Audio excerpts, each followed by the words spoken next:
Hello there. So you want to know how you can use your dictation on MacBook. This is going to be the only video that you'll ever need to watch on the internet. So with that being said, let's just get straight into the video.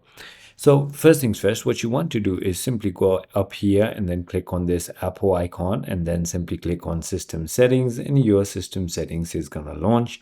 Now all you need to do is scroll all the way down until you find keyboard settings right over here. And once you tap on that, if you scroll down, as you can see, there is going to be your dictation. So simply go ahead and turn that on first. Click on enable. Once you've done that, put a shortcut, so whatever you like, right over here. So normally it's going to come with press control key twice. And now once you've done that, all you need to do is simply go ahead and go to anywhere you can type and then press control twice.